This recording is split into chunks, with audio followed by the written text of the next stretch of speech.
दोस्तों आज हम लोग बीएसएससी प्रथम इंटर स्तरीय परीक्षा 2017 में पूछे गए सभी जीएस के प्रश्नों को देखेंगे। तो चलिए बिना किसी देरी के वीडियो को शुरू करते हैं। दोस्तों इसका पहला प्रश्न है कि बुध से संबंधित अवसरों से जुड़े प्रतीकों में स्तूप किसका प्रतीक है? इनमें से किसका प्रतीक है? तो दोस्तों इसका सही उत्तर हो जाएगा ऑप्शन 1 मृत्यु। क्योंकि हम लोग जानते हैं स्तूप जो है वह बौद्ध वास्तुकला का एक महत्वपूर्ण प्रकार है। होता क्या है कि बुद्ध या बौद्ध धर्म से संबंधित गुरुओं के निर्माण के पश्चात उसके पार्थिव शरीर के अवशेषों को किसी पात्र में रखकर जमीन में दफन कर दिया जाता है और उसके बाद क्या होता है, उसके चारों ओर पत्थरों की सुंदर संरचना खड़ी की जाती है। बौद्ध धर्म में शुरुआती स्तूपों में गौतम बुद्ध के शरीर को रखा गया था। तो इस प्रकार जो है स्तूप जो है क्या हो जाएगा, बुद्ध धर्म में मृत्यु का प्रतीक है। आगे चलिए दूसरा नंबर प्रश्न देखिए, गुप्त वंश का अंतिम शासक कौन था? तो इसका सही उत्तर हो जाएगा विष्णुगुप्त। क्योंकि गुप्त वंश का जो है अंतिम शासक विष्णुगुप्त था। आगे चलिए, किसने दाऊद को पटना और हाजीपुर से खदेड़ कर बाहर कर दिया?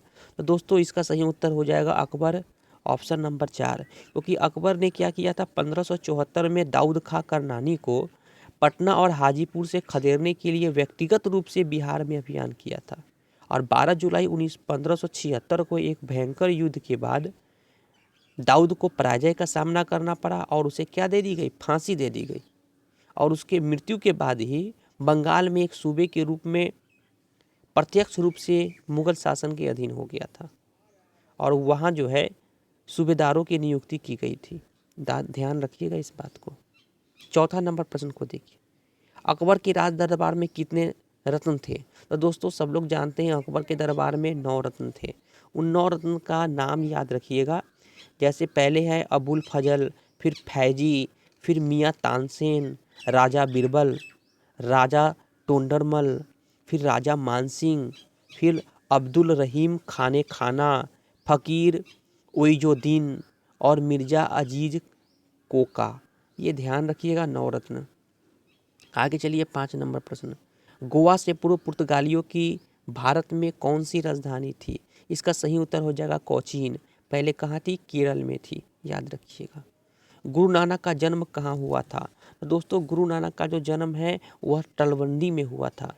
बता दें दोस्तों आपको कि गुरु नानक का जन्म 1469 ईस्वी में तलवंडी नामक गांव में हुआ था। अब इस गांव को ननकाना साहिब के नाम से जाना जाता है, जो वर्तमान में कहाँ है, पाकिस्तान के कराची के निकट है। इस बात को भी ध्यान रखिएगा। 7 नंबर देखिए, अंग्रेजों ने बहादुर शाह द्वितीय को देश से निकालकर कहाँ भेज दिया? तो दोस्तों इसका पहला उत्तर हो जाएगा ऑप्शन नंबर 1 रंगून। 1857 के विद्रोह में शामिल होने और अवैध न्यायालय द्वारा षड्यंत्र रचने के दोषी पाने जाने के बाद ब्रिटिश सरकार ने क्या किया, बहादुर शाह द्वितीय को ब्रिटिश सरकार ने अपने नियंत्रण वाले बर्मा के रंगून में निर्वासित कर दिया और 1862 में कारावास में ही इनकी मृत्यु हो गई थी। इस बात को ध्यान रखिएगा। चलिए 8 नंबर प्रश्न देखिए, अभिज्ञानम शकुंतलम का प्रथम अंग्रेजी अनुवाद किसने किया था? तो दोस्तों इसमें से है ना कोई उत्तर हमें सही नहीं लग रहा है। इसका उत्तर अगर आपको कोई सही लगता है तो कमेंट में आप बताइए। क्योंकि विलियम जोन्स ने 1789 में किया था, यहाँ कहीं दे नहीं रहा है, एक बार आप इसको देख लीजिएगा। अंग्रेजों के भारत में राज्यपाल में आखिर से पूर्व एक पूर्व वायसराय कौन था? यह प्रश्न कह रहा है कि अंग्रेजों के भारत में राज्यकाल में आखिर से पूर्व वायसराय कौन था? तो दोस्तों इसका सही उत्तर हो जाएगा वेवेल। क्योंकि हम लोग जानते हैं कि जो लॉर्ड माउंटबेटन जो है वह भारत के अंतिम वायसराय थे। ये कब तक थे? ये 21 फरवरी 1947 से 15 अगस्त 1947 तक थे और स्वतंत्र भारत के प्रथम गवर्नर जनरल के रूप में भी थे। तो इस प्रकार लॉर्ड वेवेल को देखिए जो कब से थे, 1 अक्टूबर 1943 से लेकर 21 फरवरी 1947 तक कार्यरत थे। तो यहाँ पर क्या पूछ रहा है, आखिरी से पूर्व पूछ रहा है, तो क्या हो जाएगा, वेवेल हो जाएगा, जो 1943 से 47 तक थे। आगे चलिए 10 नंबर प्रश्न, चंपारण सत्याग्रह का आरंभ कब हुआ था? तो दोस्तों हम सब लोग जानते हैं 1917 ईस्वी में गांधी जी ने चंपारण सत्याग्रह किया था और इन्होंने इस सत्याग्रह में किसका विरोध किया था? तो तिनकठिया प्रणाली का। आगे चलिए, आगे का प्रश्न देखते हैं 11 नंबर। नेशनल हेराल्ड समाचार पत्र किसने प्रारंभ किया था? तो दोस्तों इसका सही उत्तर हो जाएगा पंडित जवाहरलाल नेहरू। पंडित जवाहरलाल नेहरू ने क्या किया था 1938 ईस्वी में लखनऊ में एक निडर स्वतंत्रता सेनानी के रूप में नेशनल हेराल्ड का क्या किया था? स्थापना किया था और समाचार पत्र भी जारी हुआ था। चलिए आगे चलते हैं। 12 नंबर देखिए, मेगास्थनीज चंद्रगुप्त मौर्य के कार्यकाल में कौन था? तो दोस्तों ये राजदूत था। हम सब लोग जानते हैं मेगास्थनीज जो है एक ग्रीक इतिहासकार था जो सेल्यूकस निकेटर का प्रतिनिधि या राजदूत था। और ये कब आया था? 4वीं शताब्दी ईसा पूर्व में। आपको चीज़ और बता दें, मेगास्थनीज ने इंडिका नामक अपनी एक पुस्तक में भारत के वैभव और चंद्रगुप्त मौर्य के शासनकाल का क्या किया है? एक विवरण प्रस्तुत किया है। इस बात को ध्यान रखिएगा। 13 नंबर प्रश्न को देखिए, गुरु गोविंद सिंह की शिक्षा कहाँ हुई और उन्होंने पर्शियन कहाँ से सीखी? तो दोस्तों इसका सही उत्तर हो जाएगा 4 नंबर अम्बाला। गुरु गोविंद सिंह जो है वह 6 वर्ष के थे तो उनकी गुरुमुखी और फारसी भाषा की जो औपचारिक शिक्षा है वो अम्बाला के लखनऊ साहिब में आरंभ हुई थी। इस चीज़ को ध्यान रखिएगा। 14 नंबर प्रश्न को देखिए, अमजद अली खान इसको बजाने के लिए जाने जाते हैं, किसको बजाने के लिए जाने जाते हैं? 14 नंबर प्रश्न का सही उत्तर हो जाएगा पहला, सरोद। आपको बता दें कि अमजद अली खान जो है एक भारतीय शास्त्रीय संगीतकार थे और जो है वह तंत्रीय वाद्य यंत्र जो है एक तंत्रीय वाद्य यंत्र था सरोद। आप गूगल पर जाके देखिएगा सरोद, बहुत अच्छा लगता है सरोद। तो ये सरोद बजाते थे अमजद अली खान। ठीक है, आगे चलते हैं 15 नंबर में। एबेकस, यहाँ पर हिंदी में थोड़ा गलत लिखा गया अबाकस, एबेकस है। एबेकस की खोज किसने की थी? दोस्तों इसका जो है वह सांग सभ्यता काल में हुआ था। 1750 से लेकर के 1027 ईसा पूर्व में चीन के लोग ने सांग सभ्यता काल से संबंधित थे और ये लोग ही एबेकस की खोज किए थे। ध्यान रखिएगा। 16 नंबर देखिए, 18वीं शताब्दी में किस देश ने जर्मनी पर शासन किया? तो दोस्तों इसका सही उत्तर हो जाएगा फ्रांस। फ्रांस ने किया था 18वीं शताब्दी में जर्मनी पर शासन। चलिए आगे देखिए, कहता है कि भारत के दोनों लोकसभा या राज्यसभा में कोरम के लिए कुल सदस्यों की कौन सा अंश आवश्यक है? तो दोस्तों ये 1/10। आपको बता दें दोस्तों कि लोकसभा का जितना भी सीटें हैं 500 समथिंग 552 और 545 जो भी है और या फिर राज्यसभा का जो भी सीटें हैं उसका 10% कोरम के लिए आवश्यक है। नहीं, अगर वो सभा में अगर 10% लोग नहीं पहुंचेंगे तो वो फिर सभा ही संचालित नहीं हो पाएगी। तो 1/10 याद रखिएगा। आगे चलिए, 18 नंबर प्रश्न को देखिए, साप्ताहिक चार्ली हेब्डो कहाँ से प्रकाशित किया जाता है? तो दोस्तों इसका सही उत्तर हो जाएगा पेरिस, ऑप्शन नंबर 2, ये पेरिस से ही प्रकाशित। आपको बता दें दोस्तों कि चार्ली जो हेब्डो एक फ्रांसीसी व्यंग्यात्मक साप्ताहिक पत्रिका है जो कार्टून, रिपोर्ट, वाद विवाद और चुटकुलों पर विशेष बल देती है और ये पेरिस से प्रकाशित होता है। इस बात को ध्यान रखिएगा। आगे चलिए 19 नंबर प्रश्न को देखते हैं। H1N1 इसके द्वारा होता है, ये विषाणु के द्वारा होता है दोस्तों, बिल्कुल ध्यान रखिएगा। यहाँ देखिए 20 नंबर, यहाँ एक प्रसिद्ध साहित्यकार समारोह प्रतिवर्ष आयोजित किया जाता है। दोस्तों ये जो होता है ना, ये आपको है ऑप्शन नंबर 1 जयपुर में। आपको बता दें जयपुर जो है वह साहित्य उत्सव एक वार्षिक साहित्य उत्सव है, जयपुर साहित्य उत्सव। ठीक है ना, उसका नाम ही है जयपुर साहित्य उत्सव, प्रतिवर्ष होता है जिसका आयोजन जर्मनी में ये जनवरी माह में, कब? जनवरी माह में भारतीय शहर जयपुर में आयोजित किया जाता है। इस बात को ध्यान रखिएगा, कब होता है? जनवरी माह में प्रतिवर्ष। 21 नंबर प्रश्न को देखिए, उत्तर प्रदेश का राजकीय फूल क्या है? दोस्तों उत्तर प्रदेश का राजकीय फूल जो है ना पलास है। ठीक है, याद रखिएगा पलास। 22 नंबर देखिए, वाल्मीकि राष्ट्रीय उद्यान कहाँ है? दोस्तों ये बिहार में है, हम सब लोग जानते हैं बिहार के पश्चिमी चंपारण में है, बेतिया के आसपास। ठीक है, चलिए आगे चलते हैं। और एक चीज़ और बता दें, ये वाल्मीकि राष्ट्रीय उद्यान के बारे में थोड़ा सा जान लेते हैं कि वाल्मीकि राष्ट्रीय उद्यान जो है ना ये वन्य जीव अभ्यारण्य और बिहार के पश्चिमी चंपारण जिले में स्थित है। ठीक है, ये इसको जो है ना वाल्मीकि बाघ आरक्षित क्षेत्र के नाम VTR के नाम से भी जाना जाता है। और आपको बता दें बिहार सरकार जो है वीटीआर के 800 हेक्टेयर में वन क्षेत्र को घास स्थल में भी परिवर्तित कर रही है और यह भारत का सबसे बड़ा घास स्थल हो जाएगा। इस चीज़ को भी ध्यान रखिएगा। वीटीआर है, बाघ आरक्षित क्षेत्र भी है बिहार का, वाल्मीकि नगर राष्ट्रीय उद्यान। चलिए आगे चलते हैं। भारत में प्रथम ऊनी कपड़ों की मिल कहाँ खोली गई थी? तो दोस्तों ये तो खोली गई थी कानपुर में। सबसे पहले कानपुर में 1876 ईस्वी में उत्तर प्रदेश के कानपुर में स्थापित किया गया था। याद रखिएगा 1876 में ही किया गया था। उसके बाद जो है ना दोस्तों 1881 में पंजाब में, 1882 में मुंबई में, 1886 में बेंगलोर में हुआ था। सबसे पहले कानपुर में ही हुआ था। 24 नंबर देखिए, प्राकृतिक रेशम की कितनी मुख्य किस्में होती है? दोस्तों 4 किस्में होती है, याद रखिएगा। एक जो होता है मलबेरी, टसर, एक पहला मलबरी, दूसरा टसर, तीसरा ईरी और चौथा मूगा। लेकिन सबसे ज़्यादा क्या होता है, सबसे ज़्यादा उत्पादन किसका होता है? आपको मलबेरी, शहतूत का, जिसे शहतूत भी कहते हैं। जलियांवाला बाग कहाँ है? दोस्तों ये तो सब जानते हैं, अमृतसर में है। और आपको बता दें दोस्तों, आपको जब मौका मिले तो एक बार अमृतसर जरूर जाएंगे। अमृतसर जो स्वर्ण मंदिर है उसी के बगल में ही जलियांवाला बाग है, जरूर घूम के आइएगा। और चलिए इसके बारे में कुछ बताते हैं कि पंजाब के अमृतसर में स्थित जलियांवाला बाग जो है एक सार्वजनिक उद्यान है और यह जो है एक जलियांवाला बाग हत्याकांड स्थल है। और 13 अप्रैल 1919 ईस्वी को हुआ क्या था कि पंजाबी नववर्ष के अवसर पर ब्रिटिश सिपाहियों द्वारा महिलाओं और बच्चों सहित बाग में शांतिपूर्ण रीति से एक निहत्थे व्यक्तियों पर शांतिपूर्ण सभा हो रहा था, उस पूरे निहत्थे व्यक्तियों पर गोली चला दी थी और बहुत सारे लोग मारे गए थे।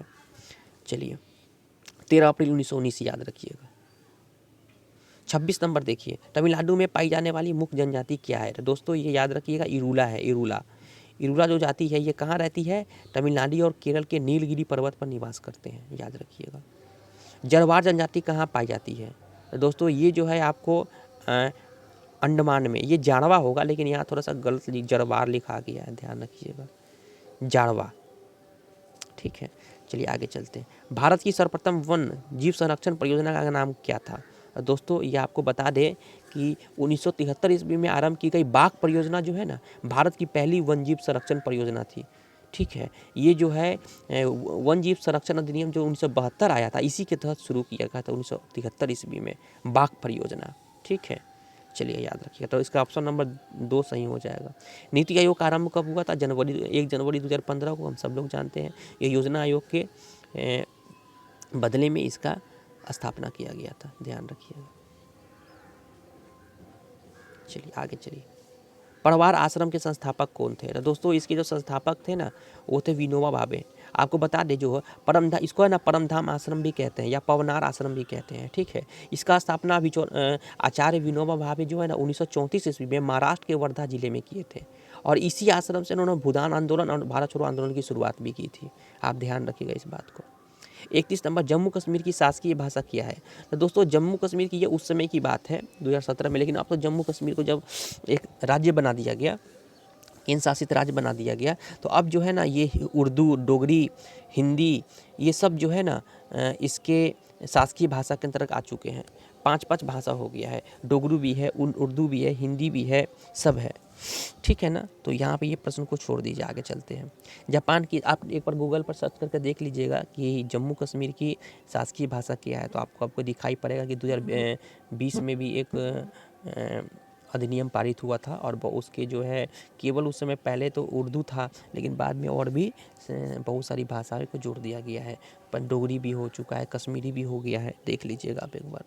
जापान की संसद क्या कहलाती है? तो दोस्तों आपको बता दें जापान की संसद का जो नाम है वो है डाइट। जैसे हमारे यहाँ संसद बोलते हैं ना, वहाँ डाइट, और डाइट के वहाँ 2 सदन होते हैं। एक होता है जो उच्च सदन होता है, उसको जो है एक पहले निम्न सदन को जान लीजिए, जो निचला सदन होता है, और एक अपर सदन होता है।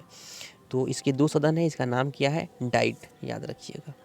33 नंबर देखिए, रियाल किस देश की मुद्रा है? तो रियाल जो है सऊदी अरब की मुद्रा है, इस बात को ध्यान रखिएगा। 34 नंबर देखिए, भारतीय झंडे में चक्र का रंग क्या होता है? तो आपको बता दें दोस्तों कि भारतीय जो झंडे में होता है वो चक्र का रंग क्या होता है? नीला होता है।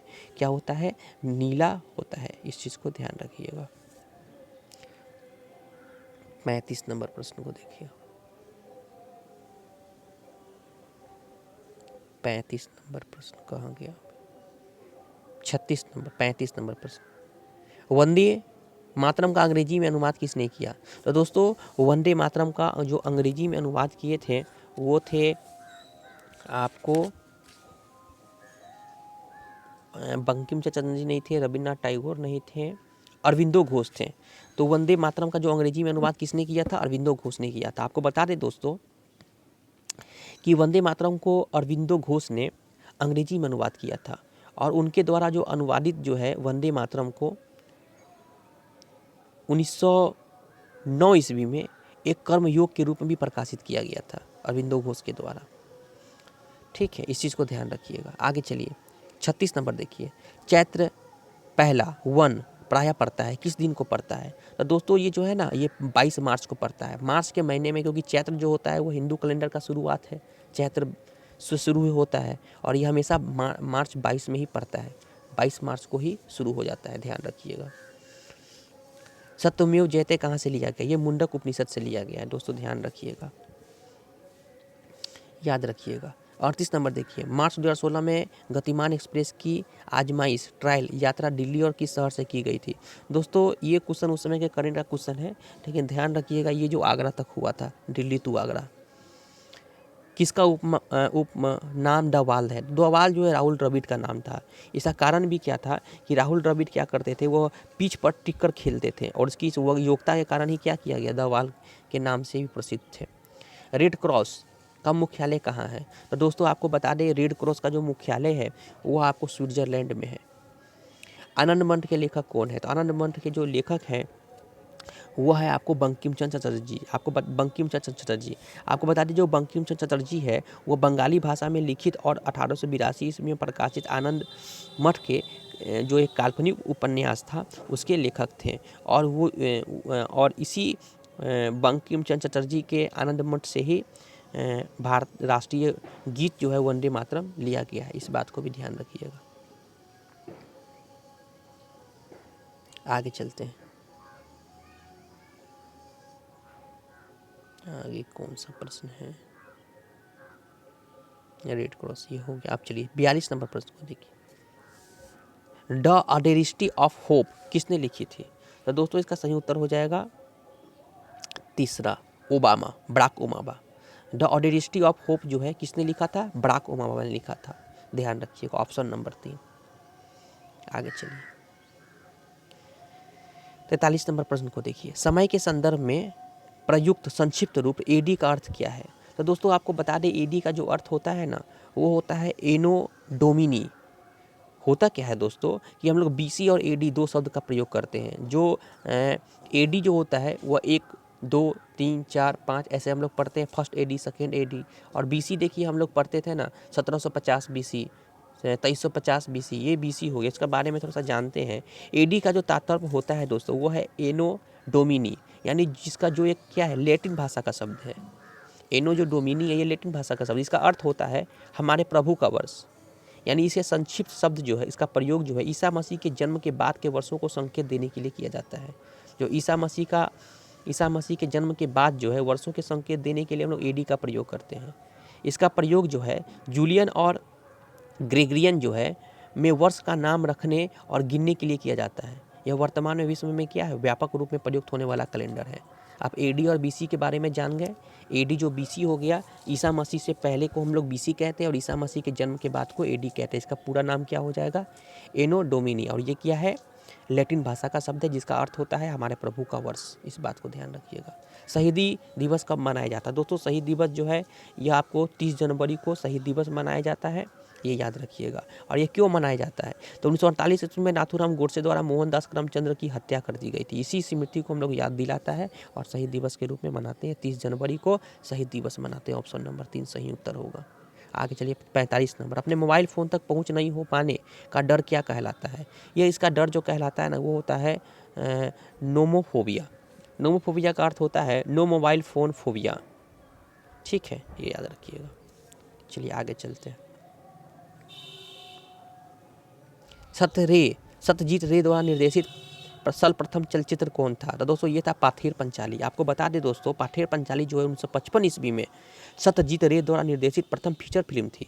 यह फिल्म जो है वह विभूति भूषण बंदोपाध्याय द्वारा 1929 ईस्वी में बंगाली में इसी नाम से लिखी उपन्यास पर आधारित थी। याद रखिएगा, विभूति विभूषण बंदोपाध्याय द्वारा 1929 ईस्वी में बंगाल में एक उपन्यास लिखा गया था, इसी पर आधारित था पाथेर पंचाली। और आपको बता दें कि 1945 ईस्वी में सर्वश्रेष्ठ फीचर फिल्म के लिए नेशनल फिल्म अवार्ड इसको दिया गया था।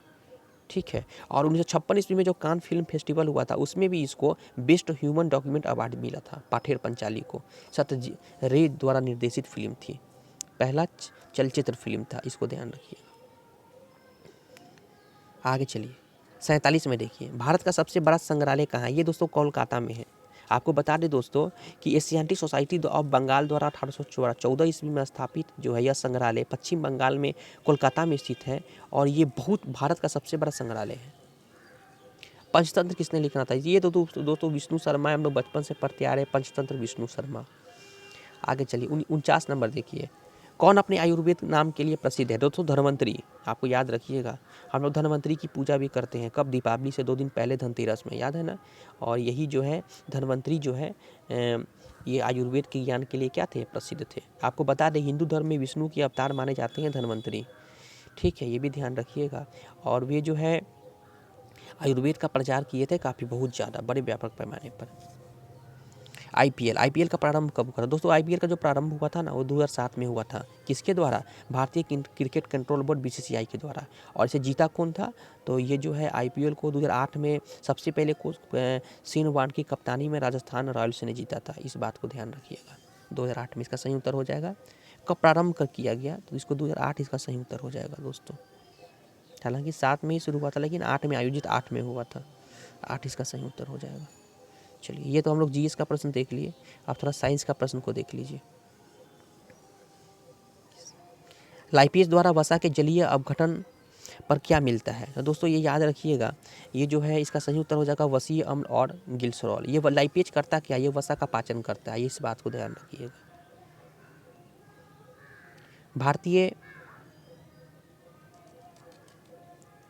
भारतीय मानक समय ग्रीनविच माध्य समय से कितना आगे है? तो याद रखिएगा 5.5 घंटा। हम सब लोग जानते हैं 5.5 घंटा से आगे है। भारतीय मानक समय ग्रीनविच से कितना है? 5.5 घंटा आगे है, क्योंकि भारत जो है 82 डिग्री पूर्वी देशांतर के नाम से भी जाना जाता है और उसी आधार पर 5.5 घंटा किया है, याद है आगे है। दोस्तों आप एक चीज़ ध्यान रखिएगा, हम लोग प्रीवियस ईयर जो क्वेश्चन कराते हैं ना इसका एक ही फोकस होता है, या आप पढ़ते हैं इसका एक ही फोकस होता है कि हमको उस टॉपिक को पढ़ना है जो एग्जाम में बार बार पूछे जा रहे हैं। हम इसको देख करके यह पता करते हैं कि आखिर किस टॉपिक से प्रश्न आ रहा है। जैसे कि अभी आपने देखा है कि भारतीय मानक समय ग्रीनविच माध्य समय से कितना आगे, इसका मतलब क्या है कि बीएसएससी ऐसे टॉपिक को पूछता है। इससे पहले हमने क्या प्रश्न देखा है कि लाइपेज द्वारा वसा के जलीय अपघटन पर क्या मिलता है, तो ये इसका मतलब है कि हमको लाइपेज यानी पूरा जो लाइपेज है और भी जो भी चीज़ें हैं उसको क्या करेंगे हम लोग जो है ना, हम लोग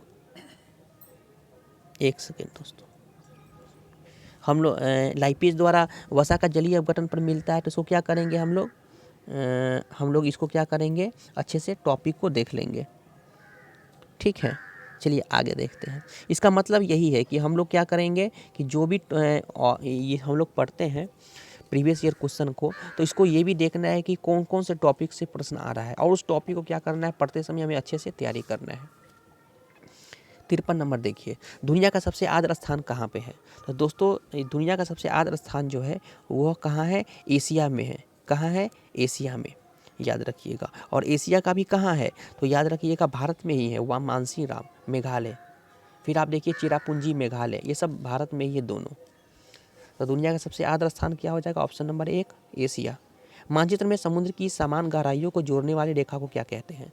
तो दोस्तों समान जो गहराई वाले जोड़ने वाले रेखा को कहते हैं आइसोबाथ। क्या कहते हैं? आइसोबाथ, याद रखिएगा। कहता है एक ठंडी और शुष्क वायु कौन है? तो ये बोरा है दोस्तों, याद रखिएगा, ये ठंडी और शुष्क वायु है। ठीक है, आगे चलिए 56 नंबर में, यह नदी दिल्ली में है। तो दिल्ली में तो यमुना नदी है, अभी हाल फिलहाल में बहुत ज़्यादा बाढ़ आया था, सब लोग परेशान थे, याद रखिएगा यमुना नदी। इरावदी नदी इसमें जाके मिलती है। तो दोस्तों आपको बता दें इरावदी नदी जो है बंगाल की खाड़ी में मिलती है। और आपको ये भी बता दें यह म्यांमार की सबसे बड़ी नदी है। ठीक है, इसी चीज़ को ध्यान रखिएगा। 58 नंबर, नदी का एक उथला विस्तार जो पैदल या गाड़ी से पार किया जा सकता है क्या कहलाता है? तो ये पहला है फ्योर्ड। फ्योर्ड, ठीक है। फ्योर्ड जो होता है जिसे हम लोग गाड़ी से भी पार कर सकते हैं, पैदल भी पार कर सकते हैं। दुनिया का सबसे बड़ा द्वीप कौन सा है? तो दोस्तों ये हो जाएगा ग्रीनलैंड, याद रखिएगा। कौन हो जाएगा? ग्रीनलैंड। कहता है कि यह एक सग्रथित फल है, तो दोस्तों यह सहतूत इसका सही उत्तर हो जाएगा, ऑप्शन नंबर 1, याद रखिएगा। आगे चलिए, ग्राज शहर कहाँ यहाँ पर स्थित है? दोस्तों ये इसका सही उत्तर हो जाएगा ऑप्शन नंबर 2, ऑस्ट्रिया। ऑस्ट्रिया में है। ग्राज शहर कहाँ पे है? ऑस्ट्रिया में। आपको बता दें ग्राज शहर जो है यह आपको ऑस्ट्रिया की राजधानी और वियना के बाद ऑस्ट्रिया का दूसरा सबसे बड़ा शहर है ग्राज, ठीक है। चलिए आगे देखिए, कहता है कार का एक पहिया जो सड़क पर चल रहा है तो क्या होगा? तो इसका दोस्तों आप ध्यान रखिएगा, इसका जो सही उत्तर हो जाएगा वो हो जाएगा ऑप्शन नंबर 2, पहले स्थैतिज घर्षण होगा, फिर गतिज घर्षण, फिर रोलिंग घर्षण होगा। ठीक, इस बात को ध्यान रखिएगा। आगे चलिए, इस 67 नंबर प्रश्न को देखिए, एक रोगी के शरीर के अंदर देखने के लिए क्या उपयोगी है? तो दोस्तों ये हो जाएगा प्रकाशीय तंतु, ऑप्शन नंबर 30 का सही उत्तर हो जाएगा, ध्यान रखिएगा। चलिए आगे चलते हैं। कहता है उत्तरी गोलार्ध में सबसे लंबी रात्रि कब होती है? दोस्तों आपको बता दें दोस्तों कि सूर्य का उत्तरायण और दक्षिणायन होता है। आप देखते हैं ना, जून में क्या होता है, कर्क रेखा के पास सूर्य की रोशनी सीधी पड़ती है। दिसंबर में क्या होता है, ये मकर रेखा के पास सीधी रोशनी पड़ती है सूर्य की।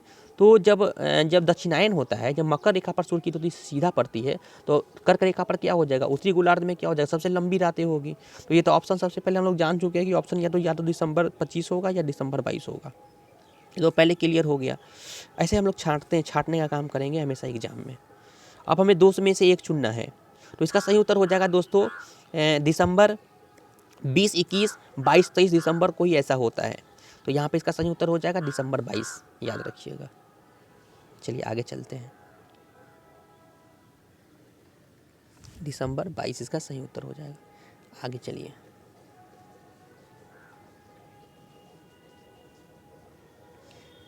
कहता है एक लौह चुंबकीय पदार्थ के लिए उसकी चुंबकीय सुग्राह्यता के लिए यह सत्य है, क्या सत्य है? अधिक। क्योंकि ये आपको बता दें दोस्तों, इसका ऑप्शन नंबर 2 सही हो जाएगा। आपको बता दें दोस्तों कि चुंबकीय प्रवृत्ति को बाह्य क्षेत्र की शक्ति द्वारा विभाजित आंतरिक ध्रुव के आकार के रूप में परिभाषित किया जाता है, ठीक है। और ये क्या करता है दोस्तों कि जो लौह विद्युत सामग्री जो होता है, जैसे आयरन हो गया, कोबाल्ट हो गया, निकेल हो गया, इसमें चुंबकीय प्रवृत्ति क्या होता है? अधिक होता है। तो यही क्वेश्चन पूछ रहा है कि चुंबकीय प्रवृत्ति के बारे में पूछ रहा है, क्या होता है? तो अधिक होता है एक लौह चुंबकीय पदार्थ के लिए, ठीक है, याद रखिएगा। 71 नंबर देखिए, जब प्रकाश दूसरे माध्यम के अंदर जाता है, जब प्रकाश दूसरे माध्यम के अंदर जाता है तो क्या होता है? उसकी आवृत्ति में परिवर्तित होता है। ये बिल्कुल बहुत अच्छा क्वेश्चन है दोस्तों, बिल्कुल ध्यान रखिएगा। उसकी आवृत्ति में परिवर्तन बिल्कुल नहीं होता है। उसकी आवृत्ति में परिवर्तन आता है, तो उसकी आवृत्ति में परिवर्तन, यहाँ पूछ रहा है कि उसकी आवृत्ति में परिवर्तन आता है, तो क्या सही बात है? आता है? नहीं आता है परिवर्तन। उसकी आवृत्ति में परिवर्तन नहीं आता है, दूसरा ऑप्शन देखिए, ये बिल्कुल सही है कि उसकी आवृत्ति में उसका आवृत्ति नहीं बदलता है। आप याद रखिएगा, मैं आपको बता दूं दोस्तों कि जब प्रकाश किसी दूसरे माध्यम में प्रवेश करता है तो उसकी आवृत्ति जो है ना, वो अपरिवर्तित रहती है, वो बदलती ही नहीं है। जबकि उसका तरंगदैर्घ्य जो होता है वो बदल जाता है, लेकिन आवृत्ति कभी नहीं बदलती है। क्वेश्चन बहुत अच्छा है, जरूर याद कर लीजिएगा। तो इसका सही उत्तर क्या हो जाएगा? दूसरा। चलिए आगे देखिए, ये सब मैथ का प्रश्न, इसको देख लीजिए, छोड़ दीजिए। ये देख लीजिए 75 नंबर देखिए, सेल्सियस पैमाने में 5 डिग्री फ़ारेनहाइट किसके बराबर होता है? तो दोस्तों ये जो हो, जिसका सही उत्तर हो जाएगा 4 नंबर -15, ठीक है, -15 डिग्री, इसको याद रखिएगा। ये सब गणित का क्वेश्चन है, देख लीजिएगा आप लोग, ये सब गणित का क्वेश्चन है। 88, 85, 90 तक यहाँ क्वेश्चन होता है, इसलिए हम लोग इस सबको, हाँ ये देखिए 86 नंबर पूछिए, एच हाइड्रोजन बम किस पर आधारित है? तो दोस्तों हम सब लोग जानते हैं जो हाइड्रोजन बम होता है वो जो होता है नाभिकीय संलयन पर आधारित होता है, ठीक है। और नाभिकीय विखंडन पे परमाणु बम, और सूर्य में जो ऊर्जा होता है वो भी नाभिकीय संलयन। हाइड्रोजन बम भी नाभिकीय संलयन, ठीक है, ध्यान रखिएगा। तो दोस्तों आपका ये प्रश्न अब कुछ और 90 तक इसका है, देखते हैं और क्या क्या है। 89, 90। तो दोस्तों बस हाँ, एक नंबर और देख लीजिए, भूख लगने पर कोई व्यक्ति सर्वप्रथम किसका उपयोग करता है? तो दोस्तों हम आपको बता दें, भूख लगने पर सबसे पहले व्यक्ति क्या करता है? ग्लाइकोजोन, ऑप्शन नंबर 1 इसका उपयोग करता है। होता क्या है दोस्तों, आपको हम बता दें, एक व्यक्ति को जब भूख लगता है ना, तो सर्वप्रथम क्या करता है? वह ग्लाइकोजोन का प्रयोग करता है। यह जो है संचित भोजन के रूप में यकृत में उपस्थित रहता है। इस बात को ध्यान रखिएगा। इसमें क्या प्रोटीन नहीं है? तो दोस्तों 4 नंबर लिम्फोसाइट प्रोटीन नहीं है, इस बात को ध्यान रखिएगा। ठीक है। इसकी पोषण विधि होलोफाइट है। किसकी पोषण विधि होलोफाइट है? तो दोस्तों आपको बता दें, ऑप्शन नंबर 3 यूग्लिना, ये जो है इसकी पोषण विधि क्या है? होलोफाइट है।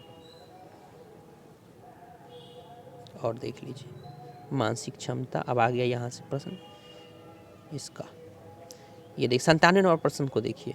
कटा स्टेरॉय स्रावित करता है, क्या करता है? तो ये तो अग्नाशय, स्टेरॉय को स्रावित कौन करता है? अग्नाशय करता है, पेनक्रियाज, याद रखिएगा।